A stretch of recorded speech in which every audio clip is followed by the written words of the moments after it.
Bom, pessoal, boa noite. Queria agradecer aí o convite, né? O convite amoroso, amigável, né? Que nos trouxe até aqui. Evidentemente, o que nos faz vir é o amor pelo filósofo, né? Que une muita gente. Estou muito feliz porque hoje a gente tem muita gente nova envolvida, né? Na trama e com muita capacidade, muito atualizado. Hoje pude ter um momento de convivência com o pessoal mais novo e fiquei bastante impressionado com o nível da pesquisa, a forma como estão estudando, a forma como estão pondo a mão nas questões, porque eu não sei se vocês repararam, mas quem vos fala é um preto velho, não é? Certo? E que está no caminho há muito tempo, muito tempo. Então a gente fica muito feliz quando vê aí Alex, quando vê Carlos Enéas, nesse caminho, que é o caminho que a gente está há muitos anos fazendo, né? E que faz por amor, né? Eu acho que em filosofia tem isso, né? Enfim, então não quero encher vocês, não é? Vou entrar logo na minha fala, que é assim. Eu vou começar com a citação, né? O problema é o seguinte, eu não vou ficar sentado, você sabe disso, né? Então, uma hora eu vou levantar. Já estou com vontade de levantar.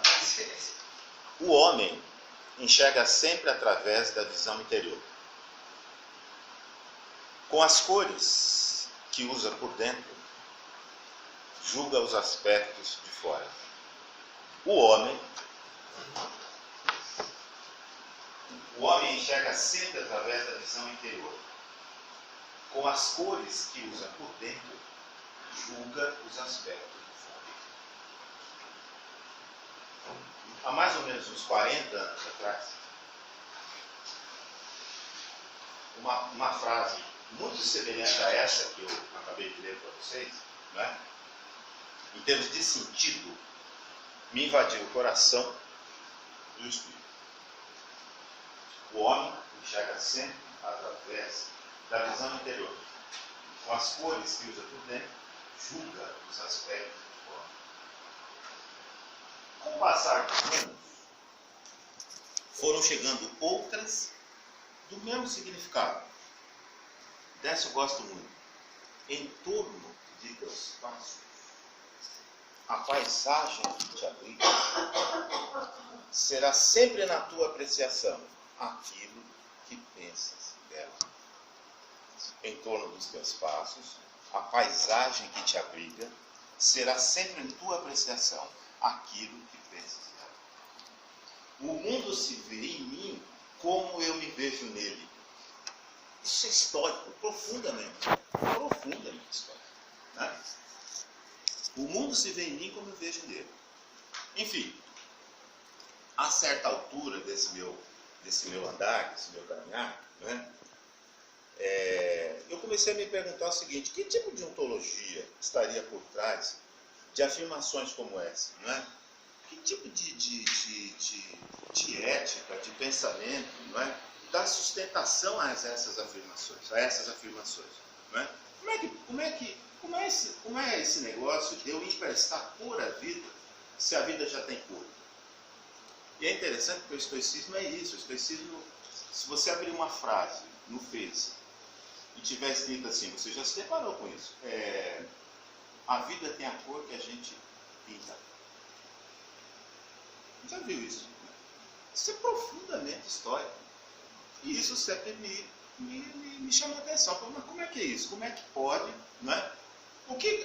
Quem que dá sustentação para esse tipo de afirmação? Que filosofia, vamos dizer assim, dá sustentação? Bom, então me chegou o Epiteto, num determinado momento, chegou o Epiteto, que ele diz o seguinte: não são as coisas que perturbam os homens, mas suas crenças arraigadas sobre as coisas. É a tradução de dogma, né? Crença arraigada, eu traduzo crença arraigada, né? Traduzo a palavra dogma como crença arraigada.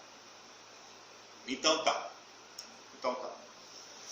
Então assim, num livro de história da filosofia antiga, do Rodolfo Mondolfo. Você já ouviu falar? Rodolfo Mondolfo. Não, né? Porque o que acontece é o seguinte, ele foi um italiano radicado na Argentina, que fugiu do regime fascista de Mussolini. Ele veio daqui na Argentina, e escreveu história da filosofia antiga, vários livros ele escreveu. Ele era um grande pesquisador. Mas tem uma coisa, as histórias da filosofia também têm época. Quem está muitos anos no caminho também tem época. Hoje, por exemplo, a história da filosofia que vocês têm, que vocês acessam, sem falar, por exemplo, da discussão do professor dizendo, você vai atrás, você vai achar um monte de história da filosofia atual, mas que faz, vamos dizer assim, que está, por assim dizer, fazendo sucesso agora. Essa do Rodolfo Mondolfo, o pessoal mais antigo conhece, evidentemente que conhece. Mas essa do Rodolfo Mondolfo é o caso de uma história da filosofia que fez sucesso e depois caiu no esquecimento. Né? Então, o que aconteceu? Tem, por exemplo, hoje acho que tem o Giovanni Reale, vocês conhecem, né?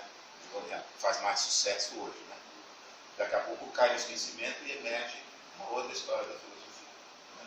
Antigamente tinha também a do Manuel Garcia Morente. Eu ouvi falar? Manuel Garcia Morente também é uma história da filosofia super interessante, escrito do ponto de vista da fenomenologia e tal. Enfim, ninguém sabe mais, ninguém viu mais, ninguém conhece mais. Bom, então é assim, pela primeira vez que eu tive contato com Marco Aurélio, que é um imperador filósofo, né? Eu tive contato com ele através desta história da filosofia que é do Rodolfo Mondolfo. Né? E interessante que eu passei por alguns pensamentos do Marco Aurélio, que tinham já um ressaibo do pensamento de Epiteto. Né? Eu gosto muito dessa palavra ressaibo, porque é uma coisa assim, eu não sei se vocês são fãs de café, né? Mas acontece assim, se você, no seu trabalho, por exemplo, normalmente isso acontecia comigo no trabalho, a mulher que fazia o café, fazia o chá, ela punha o café na vasilha de chá. Como acontecia? Aí quando você vai tomar o café, você sente um ressaibo do chá. É isso. Né? O ressaibo é uma coisa que está ali presente, mas uma outra coisa. E uma coisa te leva a lembrar de outra. Né? Então foi assim. Eu li o Imperador Filósofo Marco Aurélio. Lendo o Imperador Filósofo Marco Aurélio, senti mais tarde, eu percebo que o que tinha ali de interessante para mim era o pensamento de Epiteto. Ok. Atualmente, me encanta mesmo, esses pequenos fragmentos de sabedoria, alguns que eu já li para você, que eu encontrei no caminho da vida, na estrada da vida. Porque eles permanecem com sua força de verdade no fio do tempo, sem jamais perderem a efetividade. Então, o que acontece é o seguinte, os princípios históricos, eles foram incorporados pelas filosofias atuais, que sucederam os princípios no tempo, mas não somente por elas, as religiões também. As religiões, muitas religiões, se apropriaram das verdades históricas fundamentais e passam isso como se fossem delas, mas não há não. Você pega o cristianismo e nem se fala. O cristianismo nem se fala. Se apropriou totalmente das verdades históricas.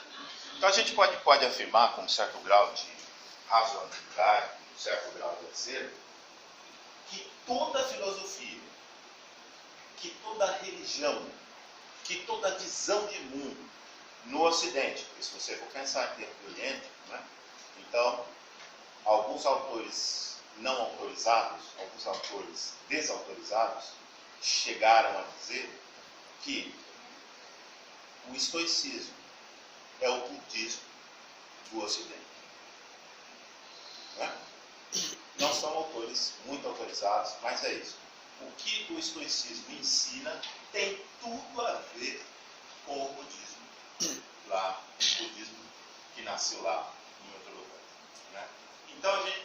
o seguinte, retomando aqui, né? Que toda religião, toda filosofia, toda visão de mundo aqui no Ocidente, que propõe algum tipo de releitura da realidade, a fim de mudar a perspectiva do indivíduo diante da vida, para promover a sua transformação, possui relação estreita e vultuosa dívida para com os estoicos e particularmente para com o Crisipo. Né? O Crisipo foi um cara que foi um refundador do estoicismo. Como a gente aqui sempre trabalha com o Epiteto, eu fui atrás do Crisipo justamente por causa do Epiteto, porque o Crisipo é um refundador do estoicismo e o Epiteto é um crisipiano. Né? Então, assim, ó, o modelo de pensamento preconizado por Crisipo e sua escola, e nessa escola está incluído o Epiteto, tem a capacidade de fornecer remédios para o abrandamento das aflições da alma. Tem mesmo. Né? E para o apaziguamento do espírito frente às agruras do destino. Ó, esse cara, o Crisipo, ele foi tão grande, tão profundo, né, que ele produziu material que tem essa capacidade de fornecer remédios para o abrandamento das aflições da alma e para o apaziguamento do espírito diante das buchas da vida, diante dos atritos e do caminho. Alguém poderia dizer, né, que se algo disso tudo serviria para os dias atuais, o cara produziu no século III a.C., né? E se não seria uma completa perda de tempo lidar com os filósofos assim tão antigos, que viveram há muitos séculos, né? Ok. Quando você olha para o mundo atualmente, o que você percebe, dentre muitas coisas que podem ser percebidas, uma coisa eu percebo claramente: que existem doenças hoje extremamente corrosivas, lesivas e dilacerantes que se alastram no mundo. Uma delas é a tristeza. Certamente a tristeza é doença hoje, que alguns, por exemplo, dizem ser, nomeiam como depressão. Okay? Tem gente morrendo de tristeza. Tem gente morrendo de tristeza. E tem muitos tristes hoje no mundo. Então veja, meu Deus, o período da história da filosofia que mais trabalhou em torno desses temas para oferecer alívio, para tratar e curar a alma dessas paixões, dessas más paixões, por assim dizer, como por exemplo a tristeza, foi esse período da história da filosofia que está lá atrás, que é justamente, o pessoal fala assim, bom, tem o mundo ático, né, que são o momento dos grandes